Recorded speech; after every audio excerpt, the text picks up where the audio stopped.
And here we are. You can see the battlefields are set. That was not a set pun. The classic set opening battlefield of the Monastery of Harana. And Yi throwing out the Valmor's Lair. We talked about this in the last series between the Teemo. Really interesting battlefield choice for game one, but I personally am still a fan of it. Yeah, I like Valma, leading Valma on Yi, as it's really never bad for you, and it is annoying for your opponents generally, unless you're playing like the Ymir. So leading it is at worst neutral, at best very good. Like I've played and tested a fair bit of Annie versus Yi, and when you do play the Annie matchup, Valma is almost an auto win. It is very, very, very annoying for Annie. So being able to lead and potentially the Valma and potentially take like a free game one feels really, really good. That being said, I don't think it's insane versus Sett. Generally, Sett, at least the Sett I've seen, tends to kind of stack up on one battlefield and prefer to hold it. That being said, that is the yellow Sett game plan. Orange Sett does play a little bit differently. Do you know much about Sett? You want to give us the Sett rundown? Yes, I'm learning Sett more and more by the day because I'm seeing it a lot more. So we didn't see a great deal of it in China. We're seeing a lot more of it now. Bit of a slower opener from this set. You see the Sett brawler in the champion zone, so we are playing that more aggressive. But opening with just the arena bar on turn one, so we already see Yi has established 2 units. I am a massive believer in the Kiana unit. I think she's incredible. The deflect just makes her so annoying to deal with. Obviously, the conquer effect is very versatile. You know, you can pick what you need in the situation, whether you need to ramp a bit more, whether you just need to cycle your hand. So personally, I'm a huge fan of this card, but we are seeing this is a very strong opener from this Yi. So let's see if the Darius has anything they can bounce back with. We are going to see the Fiora come down, and then we should see the power of this arena bar being used to be able to just buff the Fiora. Yeah, this does mean that Yi gets a free conquer on Kiana, which feels bad, but oh, maybe not. Okay, never mind. We do see the showstopper. Probably the best card in the Sett deck. Gives you a free accelerate, and then also giving the buff that lets your Sett leader then save the unit. And in Fiora's case, I mean, Fiora gets really insane when she has a buff. You get the deflect, and then you also get the ganking and the shield. So very difficult unit to out sometimes, especially when she's going to be there twice, right? You have to remove her twice. Exactly. I think the key thing we see here as well is she's actually really good in Varmals. I think this is sort of backfire side of it because she obviously gains ganking as well. So you think, oh, their unit's going to go there, it'll be stuck there. Not Fiora. She can move around. It's an agile unit. So I think it's a really interesting play. I do want to touch on the seals. This is really interesting tech. We did see it at the Rift Lab Contenders event last week in London, if anyone watched that, where the winner was a Sett player and they were running triple seals. So it is certainly a version you can see, but it's just not something you see every day. Yeah, I do like it a lot. It makes your leader ability free, and a lot of the Sett cards are costing seals. Like you do have the like the challenge, which is probably the best removal card in the deck. Some Sett lists opt to play the sabotage. Some Sett lists opt to play the hidden blade. There's the Kiana. Like there are a fair number of cards. Oh, and the monk as well. Forgot the monk. But there are a fair number of cards there that cost power. So essentially saying I'm never going to lose power for these, and I can afford to play my leader ability every turn. It's got to feel pretty good, and it does allow you to do more things like play unit, play challenge, right? Which you don't really get when you're deramping 2 runes every single turn. So it's a cool adaptation, and I'm a big fan of it. Absolutely, I think it was highlighted perfectly in the series we watched earlier between Batsu and Tog when Tog was like permanently between 3 and 6 runes. It never really got much above that. It's because with the Sett Legend ability, even though it is very strong, it does have the negative drawback of deramping yourself, so it can become quite costly if you want to. Yeah, if you're doing it every turn to save these important units, you will very quickly run out of runes, which can be a factor later on. A bit of a slower start here. We just see the Yi playing Final Center to ramp a bit up. They're already at the 7 mark, which means next turn they're at 9, which unlocks things like the Fae Folk, the Yi Champion, Dead Blooms. So we're starting to see them get to that late game point. And it was something we touched on earlier, is can the Yi just outlast the Sett? You know, Sett's only got 3 cards in hand. They're all already running a little bit low. So it'll be interesting to see if they can make a play here. Yeah, we are in the monastery, so if he is able to put up a unit in tandem with the Fiora, you can just push onto that and probably get a draw off of the Fiora. Alternatively, there is, again, the challenge card, one of the best ways that the deck has to just as a removal. And game 1, you shouldn't expect like unyielding, is it called unyielding? Yeah, unyielding spirits or anything in the E deck. So all you have to worry about is like a deny. That being said, opting to start and build up the orange Sett, who does represent a pretty big push, right? Because he can remove that buff to become, I believe it's an 8. Yes, exactly. Yeah, you can spend the buff to become an 8. If you have another way to buff him, he can go up to sort of a 12 if you can do it a third time, which is pretty rare, but I have seen it happen. But yeah, I think the challenge is really good, especially in this Yi matchup, because you obviously want to beat Yi out of combat. I think that's one of the key features. You don't really want to try and go toe for toe with him because of how powerful his legend ability is. So it can make trading very difficult, where that challenge does circumvent that, which is a very important part of the matchup. So it'll be interesting to see. But as Yi, we're feeling pretty good. We're ahead on point tempo. We've now already up to 9 runes, so we've got a lot to work with, and we can maybe start to develop some big bodies. Yeah, there are quite a few good cards here on Yi. As we do know, Sett is almost tapped out. Just a single rune available means the cards you have to worry about are obviously the Call to Glory. You do have to remember that that card is potentially free at all times. Then that actually really should be it at one rune. Which, that being said, that does mean that if you do play a Dead Bloom into the Vile Maw, you would get. Are we choosing to do it anyway? Okay. Oh, indeed. Yeah, this could be a little bit scary, but ends up deciding to say, yeah, that's fine, whatever. I will opt to save it.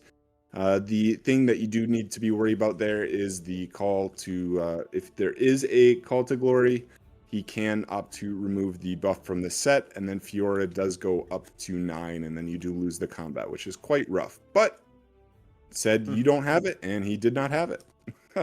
Yeah, that was a gamble, but it is paid off because now the Dead Bloom is there. It's defending for 10. It's going to be very difficult to deal with.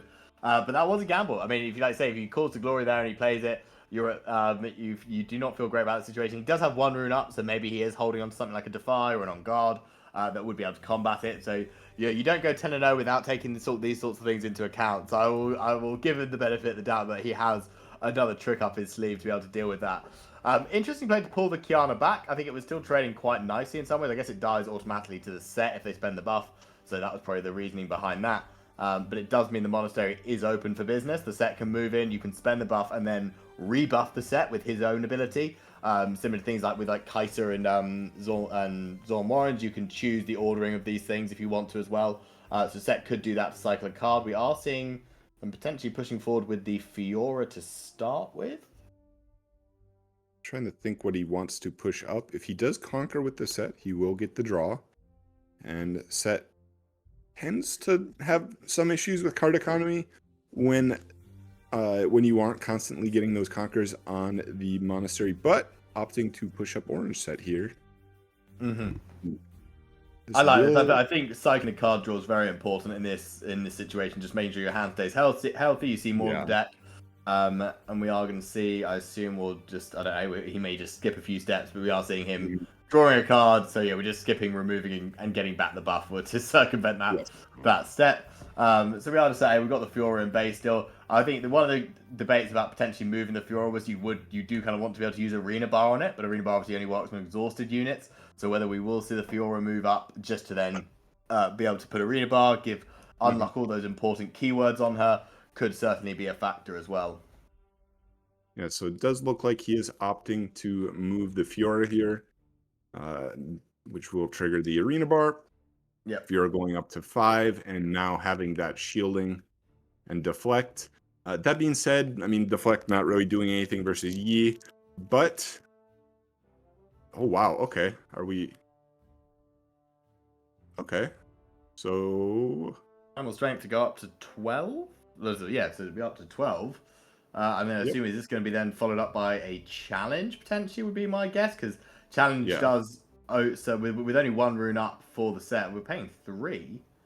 Yeah. First mate, very nice. So we'll ready the Fiora and we'll pull the Fiora across into Varmals, and we'll swing 12 into 10. This could be met by something like an On Guard or not. So interesting. So the 1 rune was maybe just a bluff in this scenario. Yeah, that does feel pretty bad for Yi here, as you do not want to be attacking in. especially into these buffed units where Sett does get a lot of value by being able to just pull them back and push them up again next turn. That being said, Yi is on 6 cards in hand. Hopefully, should have a lot of options here. You have the Fey Folk, which gives some accelerate. You have the Yi champion unit. You have potentially like a White Flame buff up Kiana, which is a pretty good one because that's also going to then trigger the Kiana. And Sett is tapped out, so you don't really have to worry about anything except the knowledge that whatever you kill is just going back to base. Exactly. I think, yeah, certainly it'd be an interesting turn here. I do like White Flame. Obviously, it takes you up to 12. You can push in. You know you're pushing something off, even if they do have Call to Glory, it won't matter. So that's certainly a nice position to be in, but it will be interesting. Because, like I say, 6 cards now is quite a lot to work with. It would just be a matter of what they've got hiding up there, because it's important to get down these big units. We ramped early, we played the Find Center, so we're hopeful here just to start dropping bigger bodies each turn.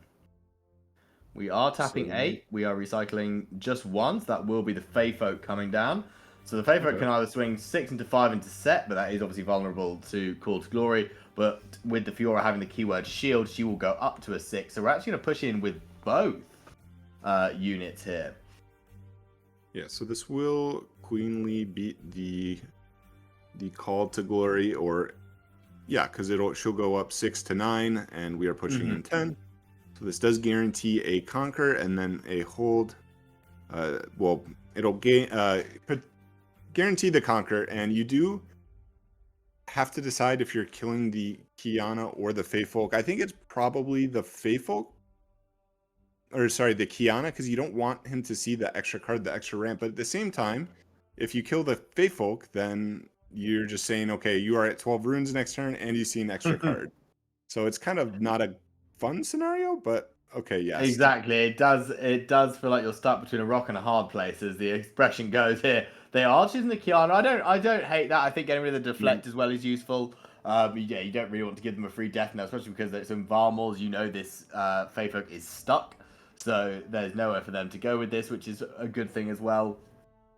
Yeah, you also don't really need to worry because the Fey Folk is going to die at some point, right? So that death knell is going off, whereas the Kiana has to get the conquer. So you kill the Kiana, you say it doesn't matter that the Fey Folk is getting the death knell at some point because that was always going to happen. So probably the correct decision. It does make it a little bit harder to get over, but I mean, there's still a lot of options for that with, like, again, the challenges. We still haven't seen a Call to Glory, so we could just have a Call to Glory.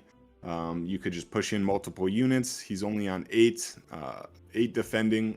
There's one up, but we didn't see anything played last turn to defend the Dead Bloom, so I would be a little bit doubtful that there is a On Guard or something, unless that is still in hand. And double buffs coming through, so this will mean that pushing them both will win this battle. Yeah, pushing 9 against 8 if we choose to do so. Would obviously be potentially losing the Fiora, which we don't love, but I think she's, we can always use the Sett legend ability to keep her alive anyway. Let's see, like you say, I think. Ooh. We top deck the On Guard, so that is a swinger thing, so that will take us up to 10. Still 4 runes up for the Sett players, so they can counter this back with another play, and here comes the Call to Glory, and now you know the Yi's fully tapped out, so there's nothing they can do. He can just play Call to Glory, choose which buff he wants to spend. He'll spend it on the Sett who's on the Monastery to go up to 12, and they will conquer comfortably. The Fey Folk can still choose who they want to kill, but like we said, it doesn't matter. The unit's not going to die because they can just use the Sett legend ability to keep them alive anyway. Yeah, by choosing to save the Fiora here then, and I'll let the first mate die. Unfortunate for Yi, as Yi generally has trouble getting onto multiple battlefields in a turn, especially when you have no board. And Sett being at 6 here means that you, at the very least, have to clear 1, which means like a Dead Bloom, or you can throw out the Yi champion unit, but then you also have to clear the other one on the next turn while still holding the battlefield that you do take, with the Fiora and the Monk coming in. It's pretty hard here from Yi. It's not a spot that you really want to be in. Exactly, yes, it is tricky. It'll be interesting to see where this buff goes. It does go onto the Sett, I think, setting up for a big finish next turn, with things like spend the buff into Showstopper, into Challenge. You can do a lot of combos with this Sett Brawler to take over big units. But this is certainly back against the wall here for the Yi player. Because like I say, most likely they're only going to be able to develop one unit, which means all Sett will have to do is just double conquer and they will have it. We are seeing the Kiana come down as well. So this is so many bodies just ready to go now. And pulling out of the monastery also means that you can't Dead Bloom. So you are forced to Dead Bloom onto the mate, which is a much worse trade for you. Seen as the legend was used on his own turn, so he would not be able to save the set if the Dead Bloom was dropped. But by doing this, now we have an insane amount of might to push up. Like, okay, so here's the Yi. Okay. Yep, so we can still clear something. We'll defend for 8. One of the advantages of losing the Faithful is we do still have 4 runes up. So, I mean, we still have access to Disciplines or Defies. Another On Guard potentially as well. So at least we do have options. We are tapping 2 more. Right. Oh, no, trying to... I was going to say right here Oh, okay. Seeing like a charm is pretty good if you can charm the Sett over. Yeah, I think these are the spots you're really looking for when they are fully tapped out. We do see. Yeah, he's digging for it. I think he must be. Yeah. Let's see if we did we get the top deck potentially? No, that's a scoop. That is a game 1 scoop. So the Yi will lose their first game of the day as we get into Top Cut. Back against the wall here, like we mentioned, this is the last round before the bubble for some money. So the Yi player could go 10-0 in Swiss and still walk away empty-handed. So it looks like the players are about to start the game. So imagining we have Yi going first with the Grove, which is a pretty standard combo there. You want to go first, guarantee that you're getting that first hold. As a lot of these decks, particularly some of these non-blue, non-red decks are going to have a hard time getting your unit off of the Grove on turn 2. So it's pretty guaranteed you're going to get at least 1 draw out of it, especially if you draw like one of these Poros that is so difficult to remove. I have so much love for Stalwart Poro. I know here he is exactly just as we predicted. I know NA, if any of you have seen NA's Twitter, he's doing some very cool artwork design. So I saw you did the Poro as well, which looked great. But yeah, I'm rapidly becoming one of my favorite cards. I love the artwork of it. I love the ability. The fact you have a 2 might card two energy card that defends for 5 is absolutely ridiculous. So yeah, I'm a big believer. But so far looking pretty reminiscent. We've got the Poro turn 1 into the Arena Bar turn 1 from the Sett. So far so good. Yeah, both players doing kind of exactly what you would like to see on the first turn. Sett hitting that Arena Bar and the E deck hitting the Poro. Our favorite lovable stupid idiot Poro is me and my friends like to call him, because we all love him but we hate him so much. Yes, he's great when he's on your side, but when your opponent whacks down the Poro turn 1, you're like, oh, here we go again. We are seeing the 4 might being paid here, and this is the Leone like you touched on earlier, so I think it's a really cool card. Having a card that has both like a defensive ability in the shield, but also an attacking ability where they stun, I think it's a really cool dynamic there as well. Yeah, it's very good for pushing in, especially with the buff on it. Now it does trade cleanly. I say trade, but it does beat the Poro because it stuns. So that defending for 5 doesn't actually mean defending for 5. It means you're just dead because of stun. Leona's a pretty hard unit for Yi to deal with. I'm not gonna say impossible, but it's pretty close because you can't even remove with your only removal spell in the deck, the Charm, because Leona is just gonna stun it, right?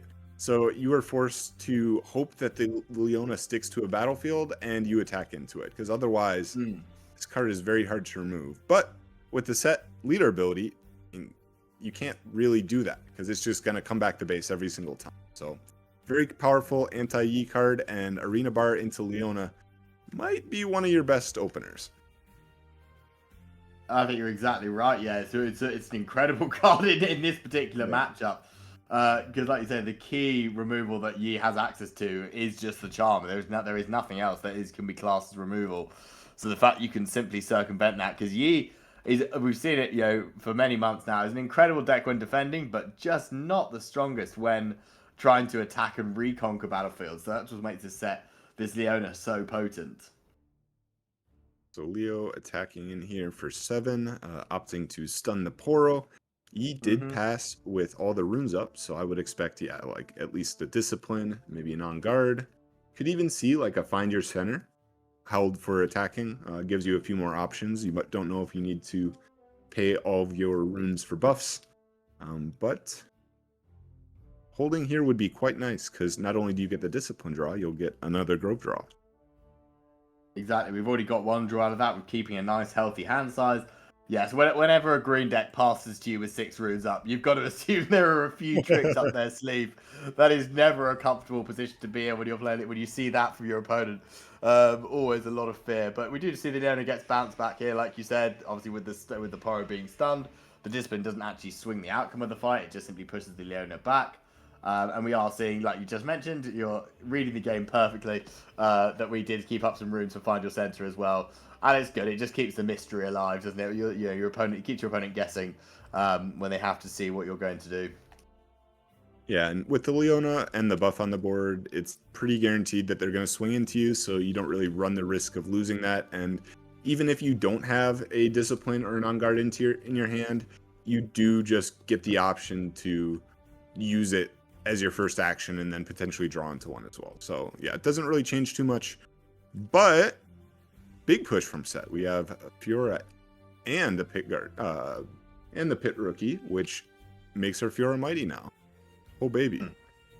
Yeah, I think we're also just really seeing just how good this arena bar is. I've been very impressed. I guess we have got it out on turn 1, both games going second, so that does make it look even better. But to be able to just drop a unit and immediately buff it for free is such a good ability, and especially with Pit Rookie, or as more kindly known as Pookie, coming down immediately, getting you 2 more buffs. It just makes it so strong, because with buffs on things like the Pit Rookie, it's the perfect opportunity to use cards like Call to Glory, because you're not that worried about the Pit Rookie not being buffed and trying to save it with Sett, but the fact you can get your 3 might for free makes it really, really powerful. Yeah, and the board is representing like an actual threat now, as the board should clear both Yi holds if it does get passed over. So Yi does have to do things here. You can't just kind of sit back and collect the points. There could be, okay, so this does actually make the math a little bit better for him, in that you do have to commit 6 might into the Idiot Poro if you do want to deal with it. So you can't just shove up a Leo and say, hey, like, you better have a discipline or an on guard.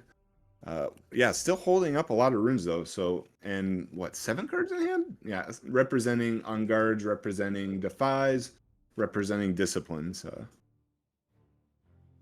Absolutely, still a lot of energy to work with for this turn as well. But like I say, I think we are getting to the point where the advantage of the Sett is their cards are still quite big for being a low cost aggro deck. All of your units are swinging for 5, 6s. Whereas, especially in the early game, obviously Yi likes to defend with these smaller units that go up to 4 is sort of the magic number for everything, except the Idiot Poro that defends for 5. But it does make it difficult. But we've got to start seeing some of these bigger units start to come down, where like the Dead Blooms, like the Fey Folks, because that's when the math can get very difficult and become much more of a challenge for the Sett to deal with. Yeah, and still has not opted to play out his Sett Brawler yet, which is always a threat. Could opt to do that this turn, as it is one of the best ways Sett has of breaking through the really big units. That being said, the Leo card also kind of does that, so maybe not super concerned about that this game, now that we've established the Leo in the arena bar.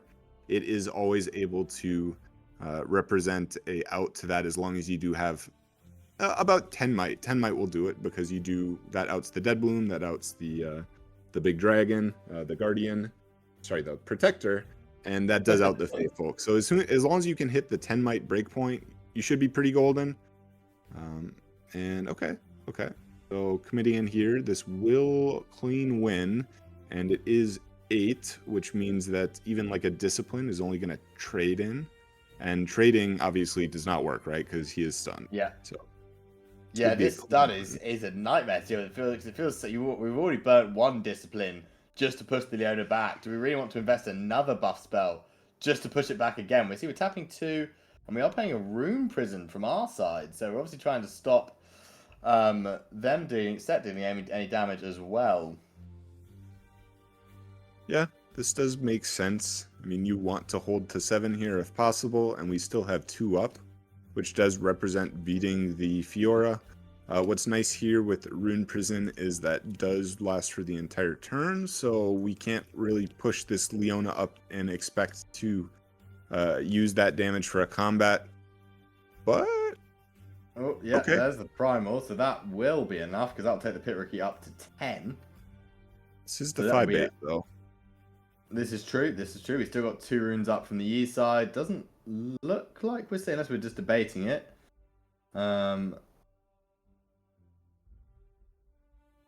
Thinking. Another Rune Prison. Wow. So we're double stunning. So this will just be a complete pushback here. And this has been actually pretty impactful from the Yi side. We have deramped a little bit, but we're still going to have 8 runes next turn. And yeah, what a big swing this is making. So this does almost guarantee that he will hold at least one side, which puts him up to even points. It is a bit rough now because you're not really representing you are representing a predator, as you will be going to, I believe, 8 exactly next turn. Yeah. You don't generally want to be on even points as Yi, especially when you're not actually dealing with these units long term. But I think I'm fine trading cards in when you do have this big challenge. There we go. Yeah, so it is dying. Yeah, we will eventually get through now. So if we, the Yi's still got 1 up, but no green. He's fully out of green runes, so there is no chance of defy. So that will come through. The Idiot Power will finally die, and we will score our first point. And then with Yi only on 1 rune, you can move the Fiora in here. You are a little worried about On Guard potentially, because this Clockwork Keeper is currently going to go up to a 4. So that is a slight concern, but let's see if Yi has that answer. We are tapping 1, and it is the On Guard, so we'll go up to 6. Do we have yet another answer from the Sett side? Only 2 cards in hand, but there's potential for things like Call to Glory to come down that would swing this. No, there is not. So we'll just push the Fiora back, use the Sett ability, and then we can use the Arena Bar to just rebuff the Fiora ready for next turn as well. Yeah, this Arena Bar has gotten an incredible amount of value, and you can very easily see why you play 3 of this card. Even though drawing multiples sucks, I mean, being able to keep your Fiora at Mighty and keep giving your units buffs to save them with Sett is just so good. Absolutely, yeah, it's really powerful. We are still seeing, okay, we just need to undo the Primal Strength a little bit here, but we're still seeing 8 Might put out by the Leona, which will then go up to 9. So even Dead Bloom isn't enough to swing this. If we were to do it that way. What else do we have access to? We could potentially bring out the Yi Legend. We are tapping everything and 2 greens, so we are seeing the White Flame come down onto the Windswept Hillock. I assume we'll give +8 to one of the units in base, and we'll push in that way. We could even do the Clockwork Key because it's on Windswept Hillock. We do have ganking, so we could gank across potentially if we wanted to activate the Yi Legend ability. But let's just see what we do here. The key thing here is that Sett is tapped. So this is actually one of the rare opportunities we get where we can finally clear a unit for good and not just send it back to base. Yeah, the one thing to be afraid of here is probably a Hidden Blade. But I think if you have the Hidden Blade, you're probably playing it hidden to this battlefield. There aren't a lot of punishes. Does opt to play around a cult. Okay, wow, he did. There we go. Fair enough. So we will be taking out the Clockwork. That is rough. That is not where you want to be. And the Pit Rookie will just. And the Pit Rookie will just can't trade with anything. So the Pit Rookie is done as well. Now we're here, 6 runes fully tapped out for the Yi. Just the White Flame on board and the Clockwork in base. This could start to swing back in the direction of the Sett potentially, but only 1 card in hand does make it difficult. Yeah. We are actually choosing to hide a card ourselves so we can make a pretty educated guess that's most likely going to be a Zonya's Hourglass, given I don't know what else Sett Yi would possibly be running. But that does make life interesting. We are drawing 2 though, because obviously we hold Grove of the God Willow, so that does help replenish the hand, which makes life better for us. Yeah, though I think at this point the limiter is generally going to be runes for both for the Yi player rather than actual hand advantage. I mean, has 5 cards in hand, but unfortunately had to go all the way down to what, 5 runes. So Yeah. what are we representing next turn? It's literally like the Yi, an accelerated Yi, which is not going to clear that battlefield. Feels pretty bad. I mean, we do have a Hourglass. Well, I mean, we can pretty safely guess that it's an Hourglass, which does mean that there is the White Flame to work with as well, plus the Clockwork. So what, like 16 might total, which is, I guess, more than what's on board. But we do have 3 cards in hand and like 7 runes up for Sett. So I'm hopefully guessing that there's going to be more loaded onto a battlefield, or at least some tricks.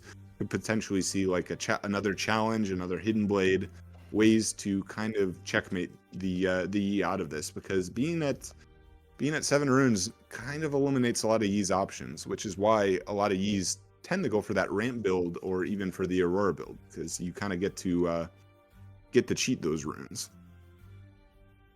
Exactly, yeah. I was wondering if we might see sort of a combo here with the Sett Brawler into spending the buff into a Showstopper potentially, which could work. I assume, yeah, we are bringing the Sett Brawler out at least. Whether we'll be able to do anything with it is the question. It looks like we're just spawning the buff on it and we're going to leave it at that. But yes, I was wondering if we do have any sort of combo plays here where we could deal with this White Flame. Could be a big swing potentially. If not, the Yi will go to 7 next turn. There's still not a lot of ways they can deal with this particularly. We are seeing the Soaring Scout come down as well. Not too much threat from there either. So we're paying 2 for the Scout. So are we?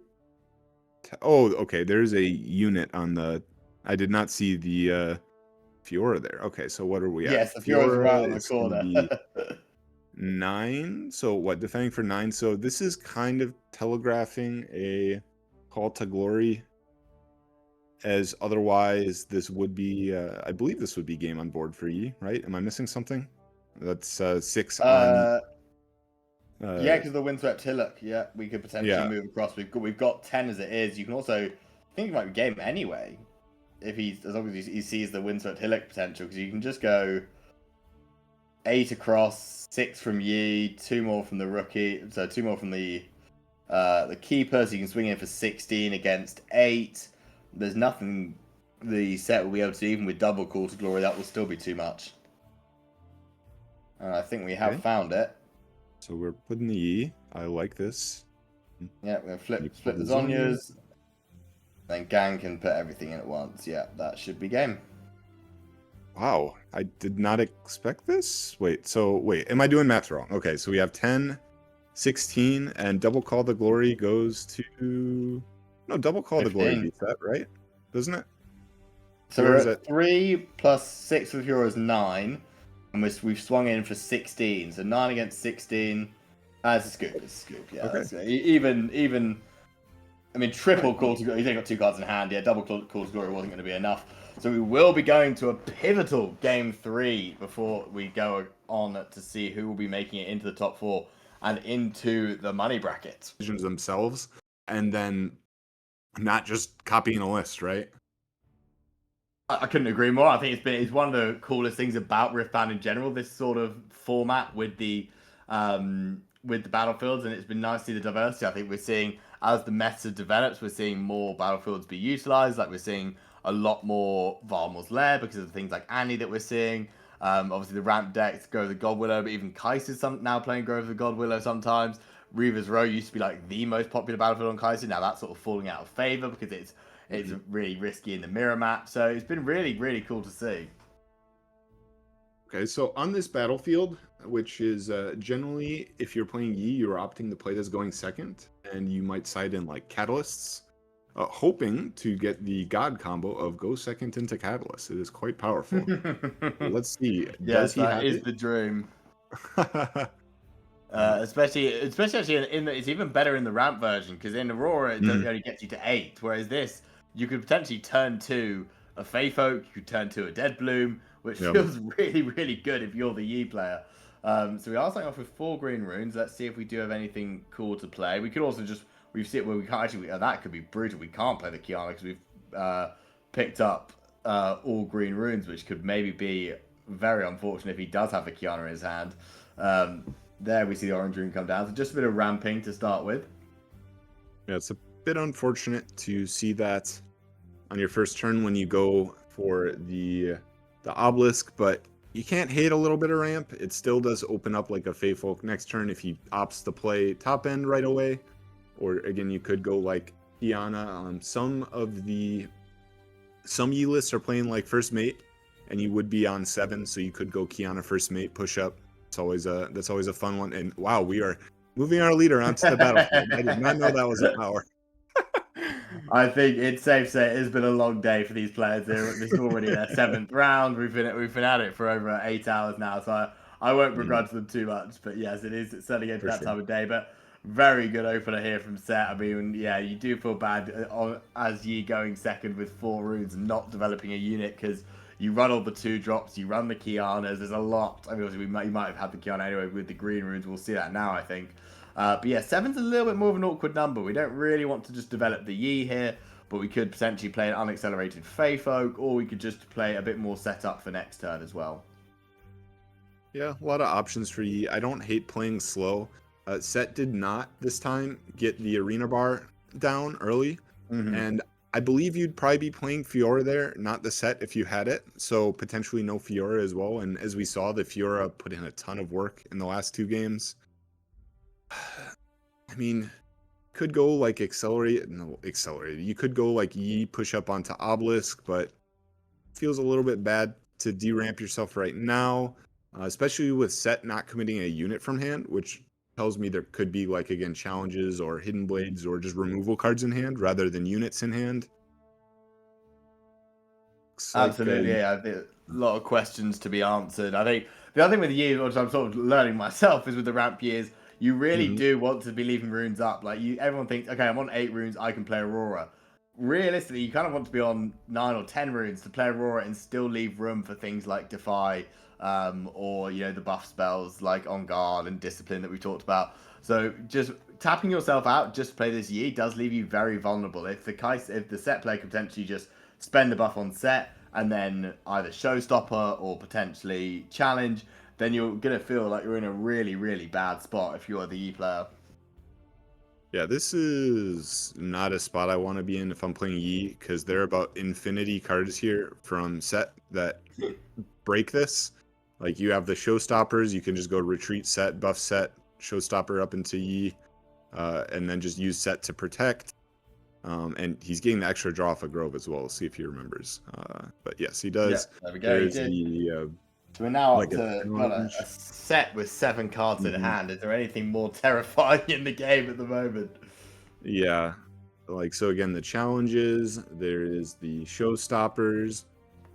You can even you're in the point lead. So you could even just say, hey, I'm going to sit on this Grove, and your deck is not particularly good at pushing into this, aside from like exactly Dead Bloom. And if I am above that magic 8 mark, well, you are not getting over it in the next turn, as you're only going up to 8. Oh, wow, this makes it even harder.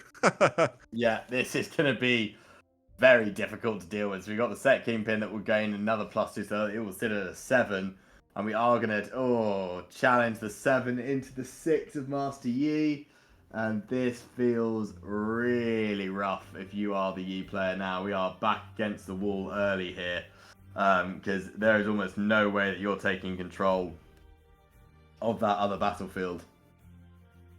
Yeah, this feels really, really bad.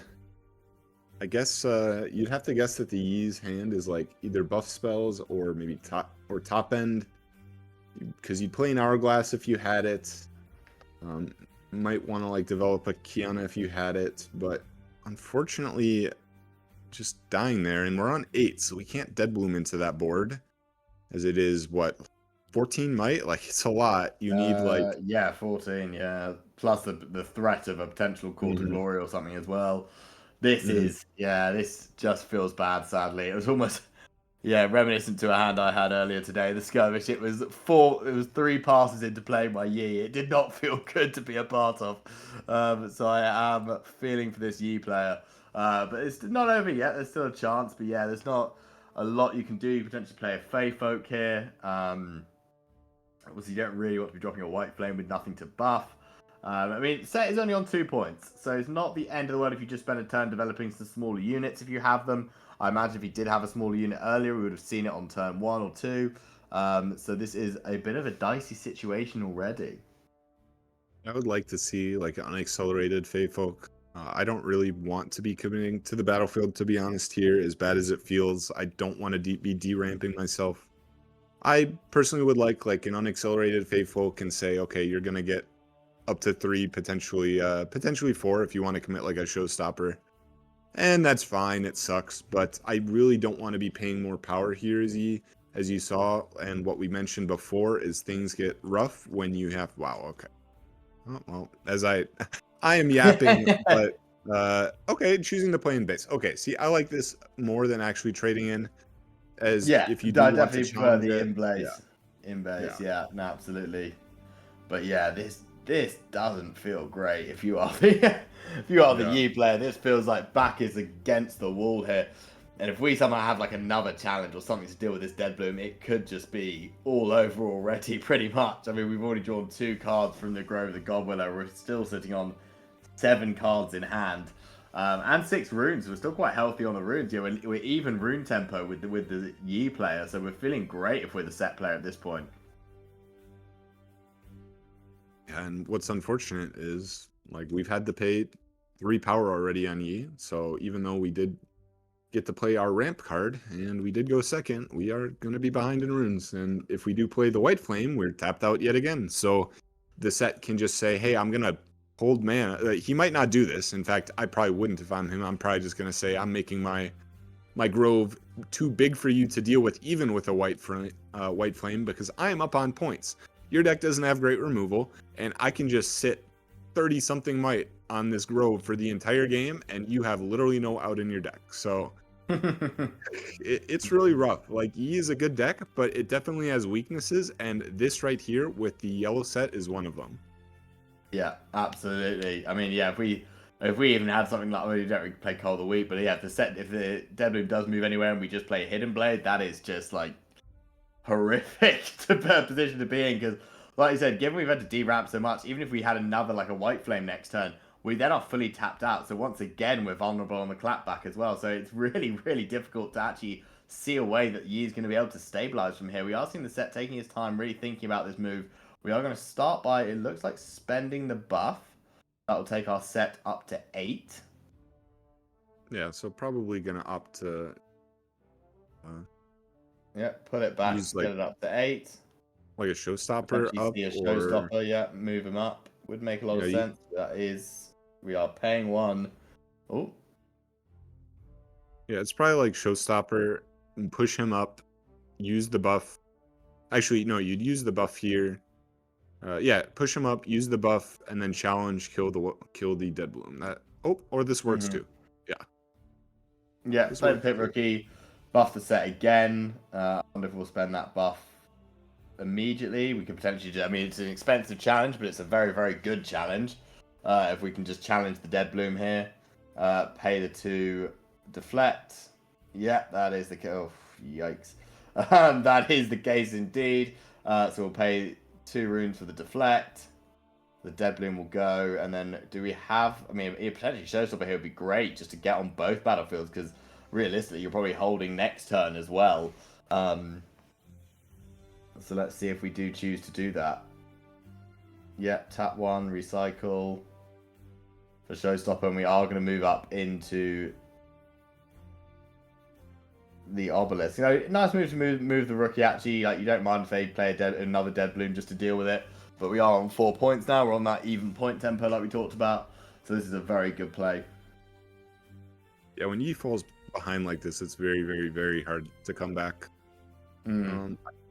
Wow, I don't even choosing to retreat everything is We interesting. I feel like we leave at this, least a Sith through it. I would have thought. I mean, I would have thought we leave the king. The king thing technically is on a 6, I believe. But yeah, interesting to pull everything back. You think Holden Grove is so good just to keep the hand size healthy because we're now down to 4 cards in hand. So you really do want the extra draw, I would have thought. But maybe he did the maths and it does lose to Dead Bloom potentially. So you are a bit worried about that. We are tapping everything and it is going to be another Dead Bloom actually as well. So it makes sense. Makes sense. well, the thing is, it does save it from Dead Bloom. Not really, because like you're just trading in with the Dead Bloom. I believe it's 8 on 8, and Yi is tapped out. So you just say, okay, that's fine. Your Dead Bloom dies for free. I save one of my units with Sett. I go up to 6, and then it is game because Yi can't clear everything. So I think that personally, I would not have made that play, but I'm sure he has a plan here. Yep. See, like, if you're going to use the Sett leader already, like, you could do this the other way, but, I mean, he's in a winning position. Can't complain too much, right? He's tapped out. Not really too much to do. Now, you do have to go through 10 might, which is a bit unfortunate, but, I mean, you don't really care. You have a board. You have Sett leader ability. If there's, like, you don't really have to play more units from your hand either, right? So, yeah, all you have to worry about is keeping your units, which your Sett leader does, and then you can still have like challenges and hidden blades and all these cards that just say it doesn't matter. Or even call the glories here. Exactly. Yeah, I think we just do. We see the Dead Bloom. We see that the key with hiding this card is you know it's Zonia's, but it does mean we're back down to 5 runes. That means next time we're on 7, so we can't play any of the key 8 drops. We can't accelerate a Fae Folk.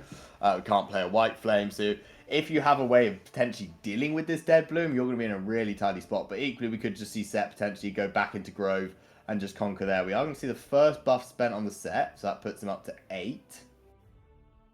So gonna have to obviously go to 11 here if he does want to conquer. Opting to probably play okay, another monk.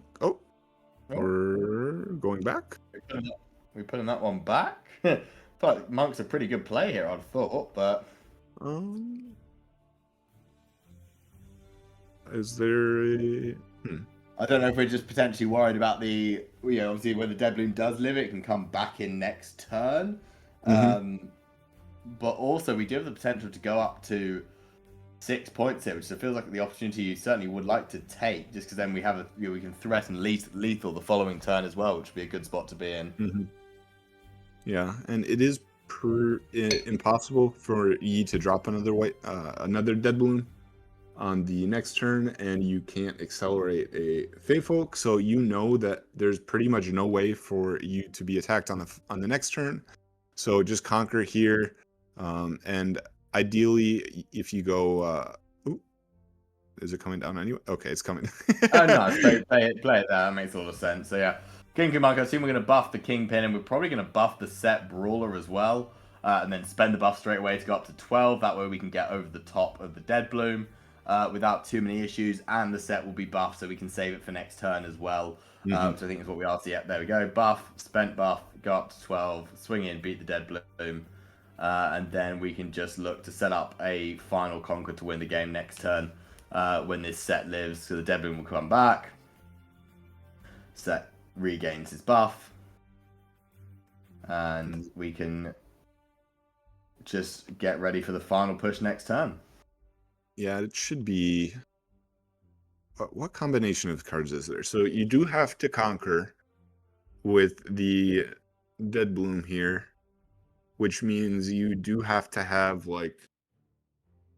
You have to conquer and then like represent enough of enough to save him, which we haven't seen like a hidden blade. A hidden blade obviously would just be game on the spot. I think a challenge is not game on the spot because you do have to.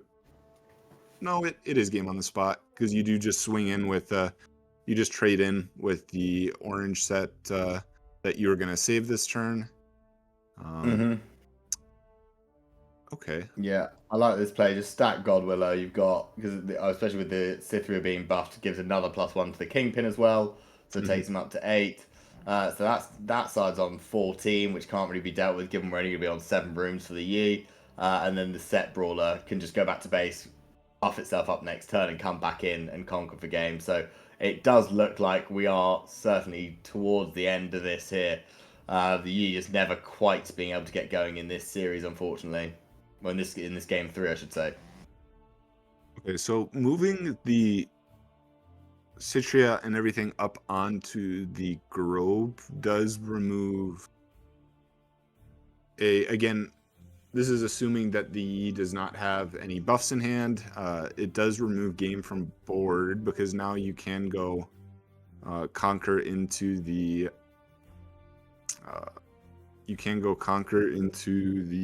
obelisk into a pass, and then that shouldn't just with what's on board they wouldn't be able to reconquer.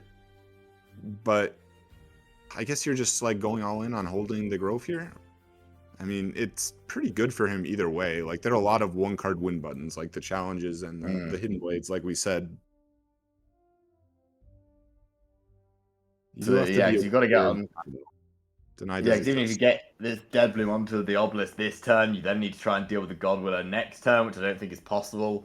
So yeah, I don't really see a way out of this at the moment.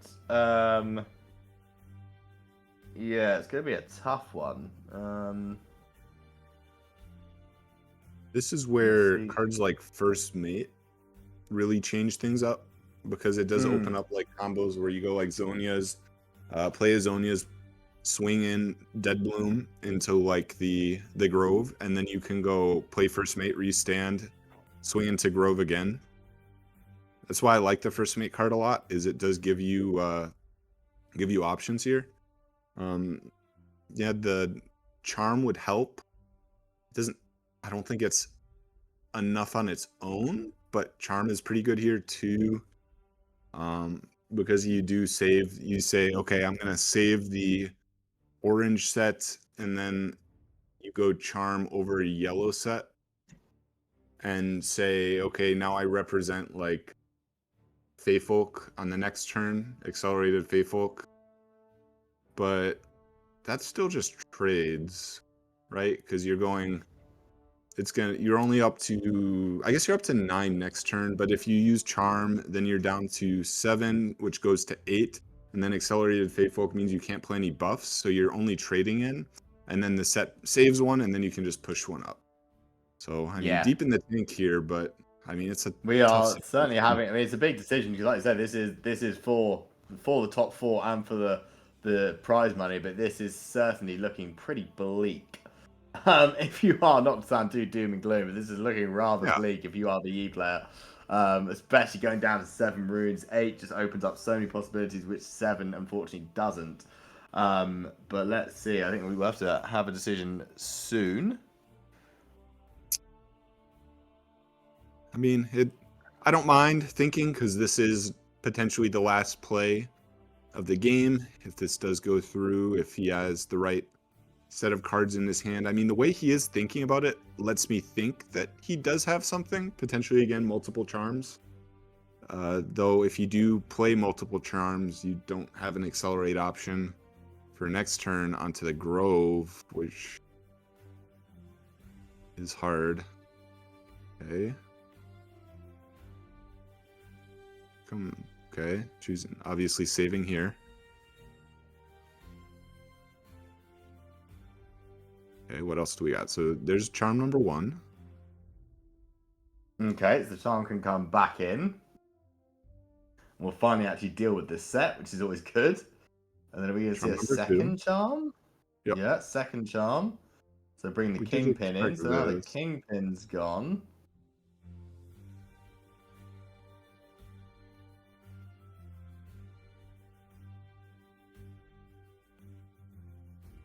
Yeah, you need like to 7. First Mate, which we have not seen him play yet. Yeah, we're going to spend the buff to Call to Glory here, so the set will go up to a 10. Oh, okay. Do we have a Defy? So and this would be the time to play it. Do we have one? I assume we have some sort of answer. Room Prison. Okay. Yep. Okay. I'll just Well, push. now we're definitely not doing Fey Folk on the next turn. Yeah, so that's set. Now that's gone. Good lord, it's 4 runes to 2. This is insane. Okay, so that deals with the Zonyas. We've got 3 runes left. We need to try and develop a body of some description, I think, don't we? Here, otherwise, there's just no way. Like the set will just hold twice and win through Grove. Yeah, I would imagine you have to drop a 2-drop here if you have one. If you don't, well, really aren't any options. And even if you have a 2-drop, you have to get over 5. Well, Well, no, because 5 you shove plus the up. pit rookie, and then you Yeah. can drop another unit, so it go up to anything. We are just going to see the turn pass, I think. There we go. So we'll go up to 7. It'll draw for Grover the God Willow. Oh, this is looking pretty dicey. Let's see what the set player can do. If they can drop a unit, buff the Cythria, and then potentially play the pit rookie, that could be it. I mean, it's 7 points to 3, so there is not much wiggle room here for the Yi player at all. Yeah, and Hidden Blade is game on the spot. I imagine he doesn't have it. Does he? You just drop it. Like there's no thinking to be had if you have Hidden Blade. Probably just throw whatever you have onto the Grove. Yeah, Kinku Monk, buff the other Kinku Monk, buff the Pookie, the Cythria will gain a buff generically, and then you can just stack in your defending for 13. And there's nothing you can do with 6 runes against 13 might. That will be game. Yep. I would not be super surprised if the Yi list doesn't even play the first mate, as we haven't seen one across 3 games. I mean, he hasn't surrendered yet. Yeah, I think it's certainly building up the expense. The expense. There we go. There is the concession. Okay. Yep. That is a brutal end for our Yi player, going undefeated in the Swiss stage, just to be knocked out in top 8. But what a series from the Sett player. Huge congratulations. Samdsherman will be moving on. I hope I'm saying that correctly, but will be moving on and making it into the top 4 and getting a slice of that prize pool.